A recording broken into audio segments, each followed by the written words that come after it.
pessoal, sejam todos bem-vindos ao nosso Ponto de Vista. Sou Tatiane Coda e hoje, segunda-feira, dia 4 de dezembro de 2023, nós trazemos mais um jornal e podcast para você. Eu já peço que você se inscreva no nosso canal aqui no YouTube, dá um like, compartilha, para que mais pessoas possam ter aí acesso à informação de qualidade, conhecimento e também poder divulgar o seu próprio ponto de vista. Vamos começar agora com as nossas manchetes do dia. Seja bem-vindo! Notícias de Conselheiro Lafayette. Confira também a nossa previsão do tempo. Nas notícias nacionais, Raíssa Leal brilha e conquista Super Crawl com nota inédita na carreira. Colapso em Maceió. Ministro de Minas e Energia diz que não há mais pessoas nas regiões afetadas por mina. Hoje também você vai entender a situação de Maceió e ainda tudo sobre o Salgema e o que está acontecendo há muitos anos naquela localidade. Nas notícias internacionais, venezuelanos votaram ontem em referendo para anexar 70% do território da Guiana. Entenda o que está em jogo. E ainda as notícias dos principais jornais do mundo. Sejam bem-vindos ao nosso Ponto de Vista.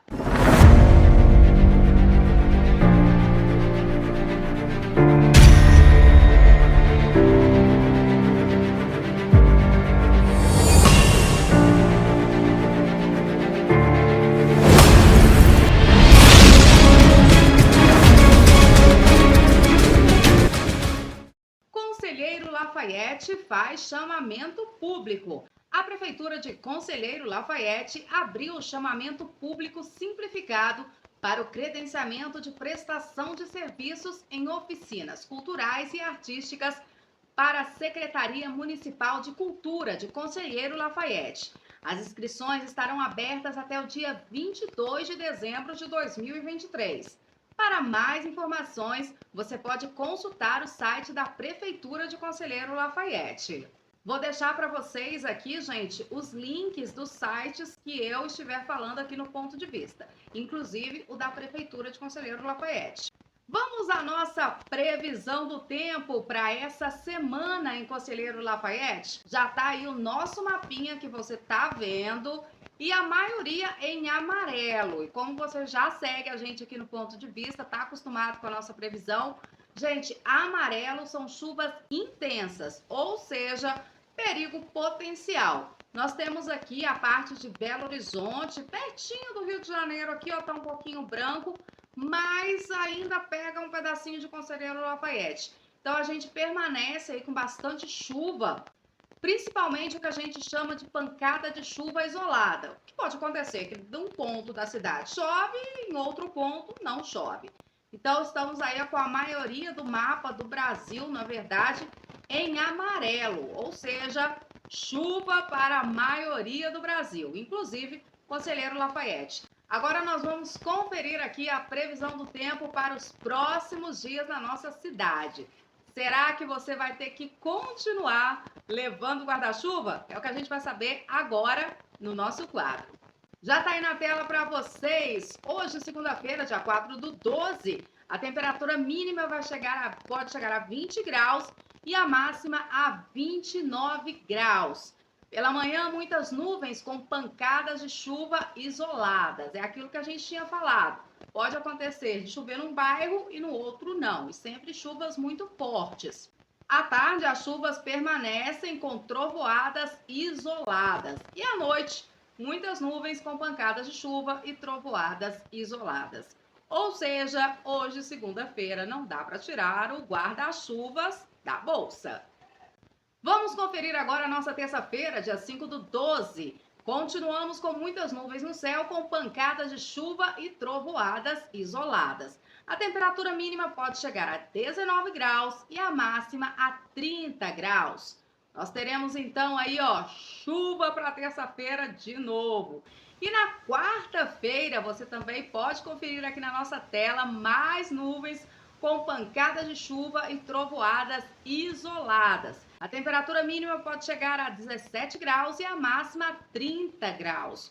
Ou seja, quarta-feira de muito calor. Gente, a tendência é essa mesmo. Apesar das chuvas, das pancadas de chuvas muito fortes, o calor ele permanece. Óbvio que ainda não é aquela onda de calor que ultrapasse aí os 30 graus, mas é um calor considerável. Mas a chuva sempre dá uma amenizada. Na quinta-feira eu não vou falar para vocês, porque você que acompanha o Ponto de Vista vai acompanhar a nossa edição de quinta-feira e vai saber direitinho às 6 horas da manhã como é que vai ficar o tempo. Por enquanto, a gente passa para vocês até quarta-feira. Raíssa Leal brilha e conquista SLS, é o Super Crown, com nota inédita na carreira. Com o apoio da torcida, Larissa Leal conquistou ontem, domingo, dia 3, o bicampeonato do Super Crown da Street League de Skate, no ginásio do Ibirapuera, em São Paulo. Segundo o site UOL, o título de Raíssa confirmou a hegemonia brasileira na competição. Foi emocionante, eu pude assistir. Gente, que bacana, né? É sempre muito bom a gente ver os nossos jovens, crianças, adultos, adolescentes em geral, indo por esse caminho bem bacana, que é o caminho do esporte. E que o Brasil possa cada vez mais incentivar a prática destes esportes, porque infelizmente o Brasil não é um bom incentivador dos esportes. A criança, o adolescente, no caso, chega aos 17 anos, muitas vezes ele tem que abandonar aí o esporte que ele pratica, muitas vezes na área escolar, realmente por falta de recursos, por falta de patrocínio e por falta de apoio aí do próprio país. Colapso em Maceió. Ministro de Minas e Energia diz que não há mais pessoas nas regiões afetadas pela mina. Segundo o site CNN Brasil, o ministro de Minas e Energia, Alexandre Silveira, afirmou ontem, domingo, dia 3, que não há mais pessoas nas regiões de Maceió e pode desabar por falta de sustentação em uma mina de salgema da Braskem. Vou explicar para vocês um pouquinho dessa situação do que está acontecendo em Maceió. Você pode acompanhar aí pelas imagens, pelas fotos que eu estou mostrando para vocês, que é uma situação bem complicada. Gente, são 5 bairros da capital alagoana que estão em processo de afundamento, e isso desde 2018. Por ação petroquímica. Segundo a revista Veja, em março de 2018, moradores do bairro Pinheiros foram surpreendidos por um tremor de terra. O episódio era o início de um processo de rachaduras e afundamento nos imóveis. Você vai conferir agora uma das reportagens que foram feitas na época. Essa reportagem que você vai ver agora, ela é de 1 ano atrás, tem algumas aí de 2 anos atrás. Então, eu vou mostrar para vocês um trecho dessa reportagem para você ver que essa situação não é de hoje.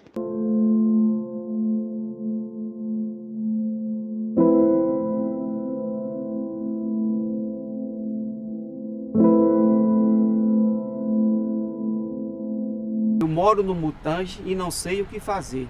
A Braskem cavou por baixo, estou arriscado a morrer.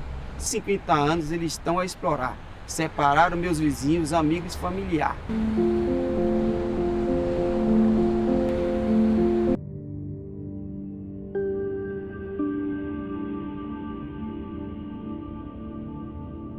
Teve um tremor, o pessoal desceu, realmente abalou a estrutura realmente do prédio. Muita gente na rua, um dia de chuva. Em casa mesmo, dia 3 de março, à tarde, quando ocorreu o tremor. 2h15, eu estava sentado aqui na cadeira do caixa e eu estava com a dor na perna e estava com a perna esquerda apoiada assim no banco e senti que a perna tremeu assim, um tremor que não foi normal. Eu olhei para as meninas que estavam no balcão, mas elas, como elas estavam em movimento, em pé, fazendo uma coisa e outra, não sentiram.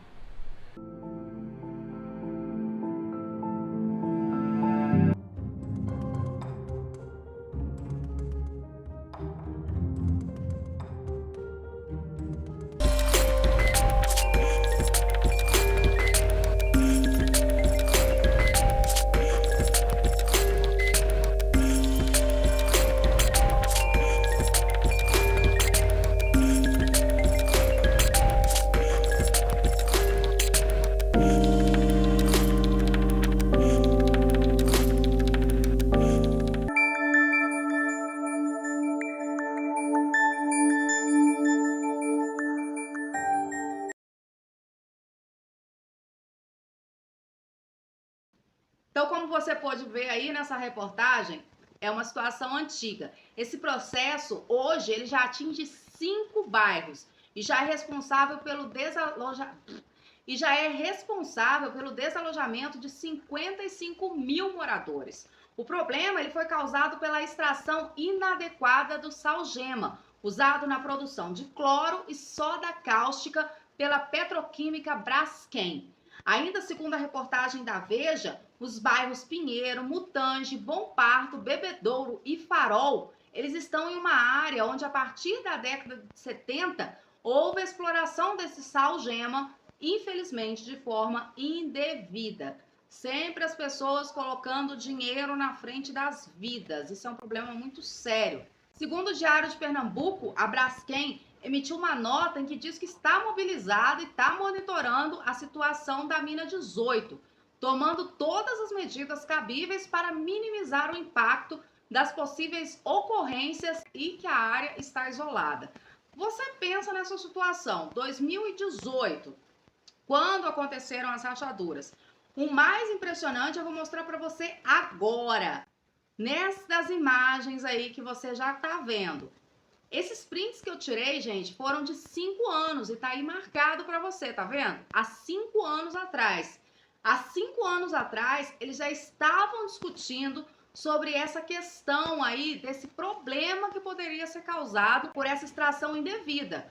Há 5 anos atrás. Então tá aí para provar para vocês esse print que foi feita essa reunião e eles já estavam falando, aí tem um laudo falando que estas extrações não poderiam ocorrer. Mas, como o dinheiro sempre fala mais alto, ocorreram as extrações e hoje a gente chegou nesse caos absurdo em que essas pessoas estão vivendo. Pensa, 5 bairros de Maceió, capital da Alagoas, simplesmente desaparecerem, afundarem, as pessoas perderem suas casas, perderem suas vidas ali. Então é uma questão muito séria. Para você que está em dúvida, mas o que é o sal-gema? Muita gente nunca ouviu falar do sal-gema, a gente ouve muito falar do sal normal. Mas o que é o sal-gema? Diferente do sal que a gente geralmente usa na cozinha, que é obtido do mar, o sal-gema ele é encontrado em jazidas subterrâneas, formadas há milhares de anos a partir da evaporação de porções do oceano. Por essa razão, o cloreto de sódio ele acaba sendo acompanhado de uma grande variedade de minerais. No entanto, o sal-gema é também uma matéria-prima muito versátil para a indústria química.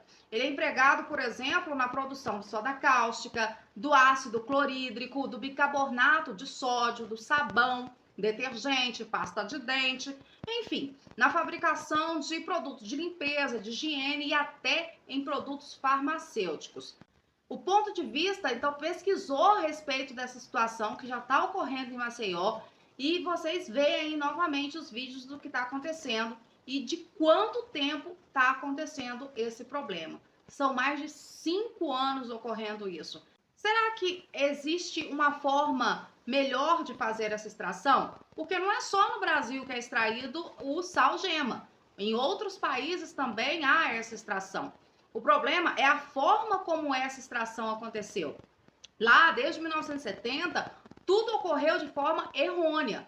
E hoje está se pagando o preço por isso. É uma questão a se pensar. E eu te pergunto, você que está aí do outro lado, qual é o seu ponto de vista em relação a isso? Deixa aí o seu comentário pra gente. Vamos agora às nossas notícias internacionais. Gente, já tem tanta guerra no mundo, tanto problema, e eu sempre venho aqui trazendo para vocês alguma coisa. Por sinal, para você que não assistiu o vídeo sobre a diferença entre refugiados e migrantes, tá aqui no nosso canal. Segue a gente aí, vê esse vídeo porque vai ser muito interessante para você conforme as notícias forem acontecendo e você também ficar atento a tudo o que acontece e também sabendo o porquê acontece. Então vamos falar dos nossos vizinhos venezuelanos. Ontem aconteceu uma votação de um referendo para anexar 70% do território da Guiana. E para você entender um pouquinho aí o que tem em jogo, eu vou deixar um mapa aqui na tela, você já está vendo esse mapinha, desse pequeno território aí, que no mapa tá bem pequenininho, Esequibo, esse é o nome do lugar. Mas Poxa, o que o Brasil tem a ver com isso? Aí é que tá, né? O que o Brasil tem a ver com a Venezuela disputando um território com a Guiana? Só para você saber, gente, Guiana Inglesa, que também não chama mais Guiana Inglesa, hoje é só Guiana, porque a gente tem duas Guianas. Era Guiana Inglesa e Guiana Francesa. Essa não é a francesa. A disputa é com a outra Guiana, ok? O Ministério da Defesa do Brasil, ele já ampliou a presença militar na região do território brasileiro, perto da fronteira. E ele diz que já está acompanhando as discussões. Mas, segundo fontes, já foram enviados mais militares para esse lugar para reforçar essa defesa. Eu vou deixar aqui para vocês agora um vídeo do professor Rodrigo, onde ele explica sobre essa questão brasileira em relação a este assunto. Ele explicou muito bem essa questão sobre esse pedacinho de terra do Brasil que a Venezuela precisaria utilizar para entrar nesse território de Esequibo. E você aproveita também para seguir o professor, que o canal dele é muito top de geopolítica e você vai aprender muita coisa com ele também. Se liga no vídeo. Vamos entender o que está acontecendo. O Exército Brasileiro reforça a fronteira com a Venezuela e Guiana para evitar o uso do território brasileiro em disputa por petróleo. E o Brasil nessa confusão, Rodrigo? Tem uma cidade que se chama Pacaraima, ou Pacaraima, que fica em Roraima, meio ao norte da região norte do Brasil. Ali tem uma área de tríplice fronteira, envolvendo Brasil, Guiana e Venezuela, nessa organização aqui que eu coloquei com os dedinhos. O Brasil está muito preocupado porque esse território de Essequibo é um território com uma densa floresta... Quem? Floresta? Isso. Amazônica. Então existe uma rota, existe um caminho que talvez o exército da Venezuela possa utilizar para adentrar o território da Guiana. E essa passagem, esse caminho mais tranquilo, com um solo um pouco mais estabilizado, para o exército da Venezuela realizar essa passagem, passa por onde? Passa pelo Brasil. E aí o nosso ministro da Defesa, ele já está de olho nessa situação e falou o seguinte, estamos monitorando o passo a passo, tá? Essa movimentação do exército da Venezuela a Venezuela deseja ser e provavelmente vai, tá? Anexar o território de Essequibo. O Brasil vem monitorando de fato, é uma cidade bem pequenininha, legal, que fica em Roraima, e tem 70 militares do Exército Brasileiro na região. O que o ministro da Defesa, o Múcio, ele já falou, olha, nós estamos monitorando a nossa inteligência, olho aberto, tá? Entendendo o que vem acontecendo, e nós vamos enviar mais 60 militares. Gente, achei pouco, tá? Mais 60 militares, Rodrigo, mais 60 militares para a cidade, tá? Para dar um reforço nesse monitoramento. Então, com essa explicação, você conseguiu entender um pouquinho por que a questão aí do Brasil colocar a sua fronteira bem atenta e os seus militares atentos? A Venezuela acabaria tendo que entrar por Pacaraima, né, que é o lugar lá em Roraima, para entrar nessa parte de Essequibo. Gente, eu vou deixar uma foto para vocês. Olha essa imagem. É isso aí que é Essequibo. É só mata e esse rio gigante é muita mata. Se você me perguntar, mas Tati, por que eles estão brigando por tanta terra, né? Tanto mato, né? Que não é mato, na verdade. Nunca ninguém ligou para Essequibo. Eu trouxe para vocês uma parte de um trabalho acadêmico muito interessante sobre essa questão de Essequibo. A questão toda é, encontraram petróleo em Essequibo. Claro, gente, que essa disputa já não é de hoje, mas ela só se tornou uma disputa mais ferrenha justamente por ter encontrado petróleo no lugar.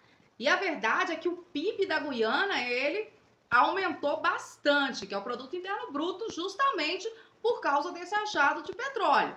Enquanto não tinha nada em Essequibo, era só mato mesmo, mata e o rio, ninguém se importava com aquele território. Agora, os olhos internacionais estão todos voltados para a pequena Guiana e para a problemática Venezuela, que está sempre metida em alguma confusão. Para você que não entende aí o que está acontecendo, vamos falar se a Guiana está se mexendo, se a Guiana aceitou de boa. Pois não. O presidente da Guiana, Irfan Ali, ele já planejou estabelecer bases militares com apoio estrangeiro. É lógico, porque a Guiana não tem um exército para combater justamente com a Venezuela. Recentemente, ele foi ao território de Essequibo, né, o presidente, com militares e esperava aí receber equipes do Departamento de Defesa da capital do país, que é Georgetown. E essa briga é velha, viu? Vou contar para vocês. E tudo começou lá com essa questão de colonização. Se tem uma coisa que o mundo até hoje paga o preço, é a tal da colonização. E a gente vai pagar o preço por séculos e séculos. Todo país vai pagar o preço por ter sido colonizado por uma grande potência da época X ou Y. Isso, infelizmente. E no caso aí da Guiana, da Venezuela, em 1831, a Inglaterra, ela iniciou a sua colonização aí na Guiana. Isso foi durante o século XIX. E isso mediante o uso de forças e manobras que eles consideravam legais. Tudo era legal na época, né? Eu vou chegar na sua terra, vou tomar sua terra, mas é legal. Ah, eu vou pegar seu ouro, mas é legal. Tô chegando aí, vou morar aí, mas é legal. Ou seja, tudo era legal para eles. Para quem estava sendo colonizado, nada era legal. A verdade era essa. Os ingleses, eles ocuparam um vasto território da região fronteiriça entre a sua colônia e a Venezuela. Lembrando que a Venezuela não era colônia da Inglaterra. Embora os venezuelanos tenham conseguido obstruir esse objetivo inglês, que consistiu em alcançar o rio Orinoco, esse rio Orinoco é esse rio aí que vou mostrar a foto de novo para você ver o rio Orinoco, esse rio aí que está cortando essa parte de Essequibo, essa mata total aí de Essequibo. Esse expansionismo, ele garantiu o controle da zona limítrofe de Essequibo, que é aquela zona que limita aí um lugar para o outro. A região, ela possui em torno de 159.500 quilômetros quadrados e ela está justamente localizada na fronteira entre a Guiana e a Venezuela. Em 1877, os venezuelanos demandaram negociações para resolver esse litígio fronteiriço. A partir de uma proposta inglesa, foi constituído um tribunal internacional composto por ingleses, olha só, russos e os norte-americanos. Vou falar para vocês uma coisa: ingleses, russos e norte-americanos, desde que as colonizações começaram praticamente, eles estão metidos em tudo. Vocês já perceberam? Eles estão metidos nas guerras, eles estão metidos lá nas invasões, eles estão metidos em tudo. Então, se tem treta no meio, você pode saber que tem inglês, russo ou norte-americano. Ou pode ter os três juntos, como é esse caso. Em 1899, o laudo arbitral de Paris validou o controle inglês sobre a região de Essequibo. Nesse caso, reconhecendo a Venezuela apenas o controle da desembocadura do rio Orinoco. Embora tenha referendado essa sentença que foi arbitral, ou seja, contra a vontade deles, em 1907, as reclamações venezuelanas sobre Essequibo, elas foram retomadas. Mas isso só lá em 1960. Em 1962, o então presidente Rômulo Bittencourt afirmou que o laudo de Paris continha equívocos e não se fundamentava juridicamente. Em razão disso, seu governo declarou a nulidade, ou seja, o documento não seria mais válido, e em 1965 ele passou a considerar oficialmente a região como uma zona de reclamação do território venezuelano. Apesar de diversas tentativas de acordos diplomáticos, essa disputa fronteiriça ainda não foi solucionada. E agora, com o petróleo, vou mostrar o petróleo, olha aí, esse petróleo, tá aí, pois é. Com essa questão, agora vai ficar mais difícil ainda. Essas informações que eu tô passando para vocês, gente, é de uma tese de mestrado, na verdade, do Rafael Pinheiro de Araújo, da Unisalle do Rio de Janeiro. Os devidos créditos ao Rafael, que fez um trabalho super interessante e está disponível em aberto na internet. Então você coloca lá, Rafael Pinheiro de Araújo, vou colocar também o link para você conseguir achar esse artigo. É um artigo muito interessante para quem quer entender melhor essa questão aí da Venezuela. Como eu sempre digo no nosso ponto de vista, não se forma um ponto de vista, uma história, escolher um lado sem você conhecer a história lá atrás. Então é importante você conhecer bastante da história. Vamos agora às nossas manchetes internacionais. No jornal El Clarín, pois é, tá chegando o dia. Milei tá chegando por aí, gente. E ó, ele vai ter uma posse austera, um discurso ambicioso ao povo, pacotes de leis que vão dar o que falar. E isso aí vai acontecer no dia 10 de dezembro. Então você que está de olho na Argentina e quer saber tudo o que vai acontecer na política de lá, pronto, 10 de dezembro, já marca no seu calendário que vai acontecer lá a mensagem do presidente eleito. Ele vai pretender aí detalhar a herança recebida e administrar aí a expectativa. As iniciativas centrais que ele vai enviar para o Congresso, todas as promessas que ele fez aí, que se comprometeu a sancionar nos primeiros meses do seu governo. Vamos aí, ó, sempre deixando do ladinho para você ver as capas dos jornais. Nós estamos com o The New York Times. Pois é, ego, medo, dinheiro, nossa! Vamos ao The New York Times. Pelo visto, tio Sam está preocupado com a questão da inteligência artificial. Ele colocou aqui, como você pode ver, ó, algumas matérias falando quanto a essa questão da inteligência artificial, quem está por trás, apesar de que os Estados Unidos é um dos maiores financiadores dessas pesquisas com inteligência artificial, que não é de hoje, né, gente? Essas pesquisas vêm há muito tempo, mas hoje se fala mais sobre a questão da IA. E tá começando a assustar algumas pessoas. Então ele colocou aí algumas matérias relacionadas à inteligência artificial. Vale a pena ler. Óbvio que ele falou sobre Israel. Militares de Israel ampliam ordens de evacuação no sul de Gaza.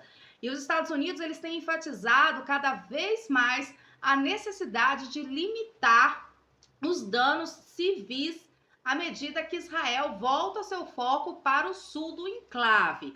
Ou seja, com o mundo sempre atento às fotos, aos vídeos, ao que está acontecendo lá na questão de Gaza, os Estados Unidos estão muito preocupados com o que vai ficar aí a visão de Israel em relação a todo o mundo exterior.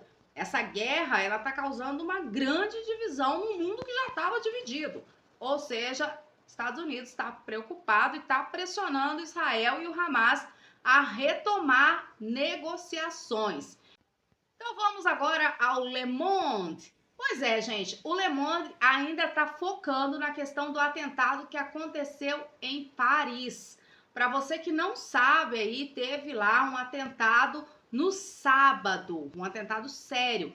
Um motorista, acionou o alarme na noite de sábado, dia 2 de dezembro, por volta das 21h15, enquanto dirigia perto de uma ponte ali nos arredores de Paris. Depois de ligar para o 117, ela disse que testemunhou um ataque de um homem vestido de preto e portando possivelmente uma faca.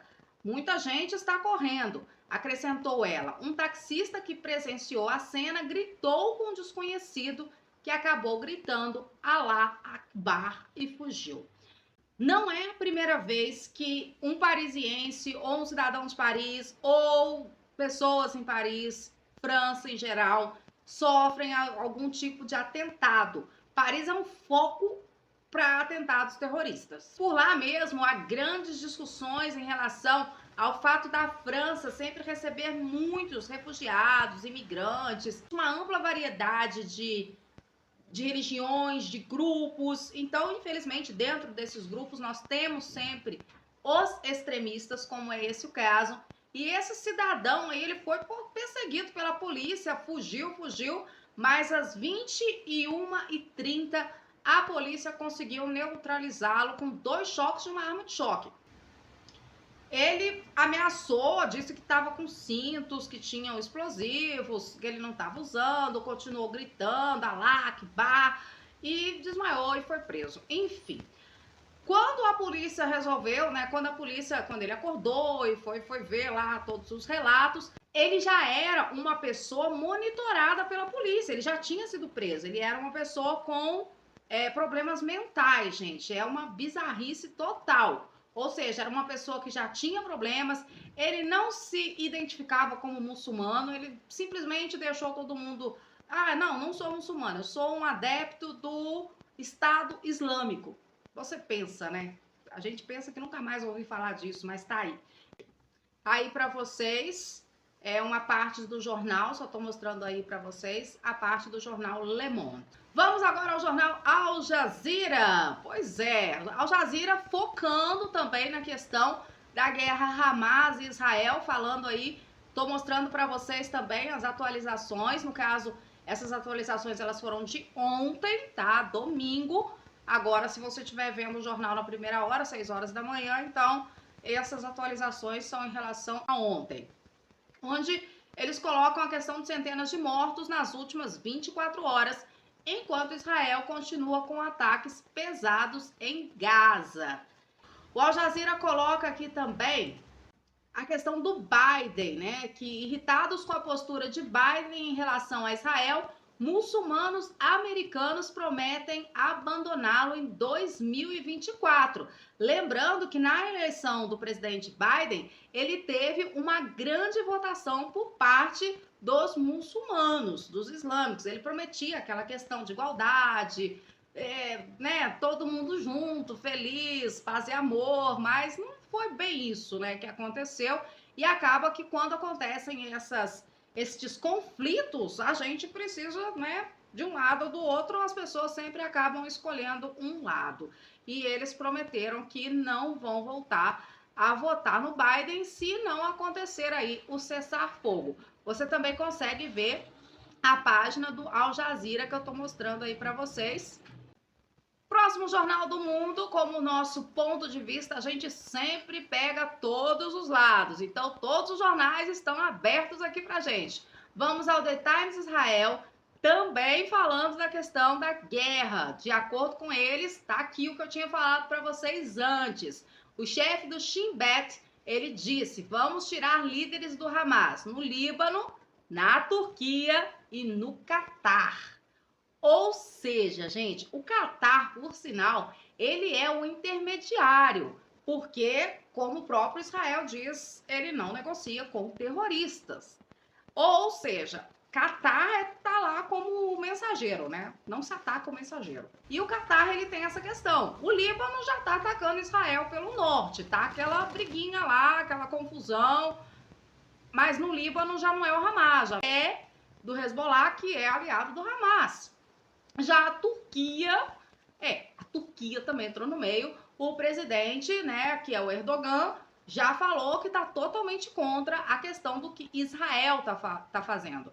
E ele já está até cortando realmente relações aí com as questões israelenses. Então já entrou no alvo também. Se for alguém do Hamas para lá, Israel tá chegando junto. Isso aí segundo The Times Israel. Então as operações terrestres no sul de Gaza já começaram. E aqui vocês podem ver também na nossa tela. Tô mostrando tudinho para vocês aqui. Tô mostrando aqui para vocês, né, a questão da confirmação do avanço terrestre no sul de Gaza. O chefe das FDI promete campanha não menos poderosa. Ou seja, os Estados Unidos pediu para ele pegar leve, mas ele falou que nada disso. Não tem que pegar leve com ninguém, não. Bora pro ataque. E ele, né, prometeu eliminar aí o comandante de batalhão do Hamas. Por sinal, aqui, né, embaixo tem aí uma notícia falando que ele conseguiu, né, pegar aí esse tal comandante. Desde que essa guerra começou, eu fico vendo tanto de comandante que Israel falou que matou, né? É muito comandante. É um povo que tem bastante comandante, porque toda hora pega o líder de cá, pega o líder de lá. Porém, Sinceramente, os verdadeiros líderes das grandes guerras e das guerras que acontecem, eles nunca estão onde a guerra está acontecendo. E isso é desde que o mundo é mundo, né? Você acha mesmo que o chefão vai lá pro meio da briga? É claro que não, ele só comanda. Qual que é o seu ponto de vista em relação a isso? Você concorda que o chefe só comanda, às vezes de um outro lugar que nem é aquele lugar? E o povo, coitado do povo. E vou dar uma dica para vocês que querem ficar informados também em relação ao que acontece no mundo todo, até porque eu vejo muitas pessoas reclamando na internet, que esse site é direitista, que esse site é esquerdista, ou ele é centrista, ou seja lá o que ele for.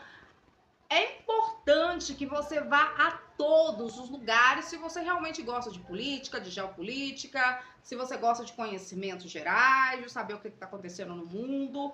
Hoje, o Google, né, ele nos oferece essa vantagem. Eu não sei falar inglês, eu não sei falar espanhol, não sei falar francês. Gente, tem aqui uma paginazinha, bem na página onde você coloca lá a barra de endereço, você já vem com traduzida. Você traduz tudo aquilo.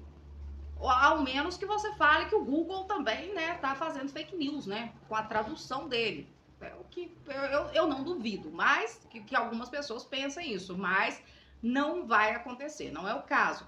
Como eu sempre digo em relação às traduções, elas não são totalmente literais, principalmente quando a gente pega um Al Jazeera, que é em árabe, quando a gente pega, por exemplo, o The Times Israel, que é em hebraico. Muitas vezes o The Times Israel ele vem em inglês também, então fica mais tranquilo, mas você pode traduzir, fazer a tradução automática, entender tudo, porque você vai ver o ponto de vista do jornal daquela localidade. Isso também aqui dentro do Brasil, não pega só um, pega G1, CNN, sei lá, 360, todos pega o que um tá falando, o que o outro tá falando, faz a sua própria análise, pega sempre o contexto histórico. Eu peço que você sempre siga aí o nosso canal, compartilhe os nossos vídeos, pontos de vista diferentes. Nós temos a intenção de sempre trazer o processo histórico, o processo geopolítico, para que você possa entender a situação e também aprender com essa situação. Conhecer um pouco mais sobre os lugares, a gente traz imagens, traz também documentários. Lembrando que na quinta-feira nós teremos o nosso documentário, a nossa super reportagem. E na próxima semana a gente está chegando no Spotify só com o podcast. Para você que não tem tempo de ficar vendo as imagens, vai poder ouvir a gente no Spotify. E eu aguardo você. E, novamente, compartilhe o vídeo, segue o canal, segue as nossas páginas também. No Facebook a gente tem um grupo bem legal lá. Segue também no Instagram para que você participe, se você souber de alguma notícia, de alguma informação, se você tiver uma foto, uma imagem legal de uma notícia interessante, que seja um fato, que seja relevante, que seja importante, que seja verdadeiro. Lembrando que todas as informações que chegam até nós, elas são realmente avaliadas, averiguadas antes de serem colocadas no ar. Uma boa segunda-feira para todo mundo, até quinta-feira e durante a semana, todos os dias, em nossas redes sociais, Instagram, Facebook e aqui no YouTube, os vídeos que você ainda não viu estão liberados para você. Sou Tatiane Coda e esse foi o nosso Ponto de Vista. Sou Tatiane Coda e esse foi o nosso Ponto de Vista.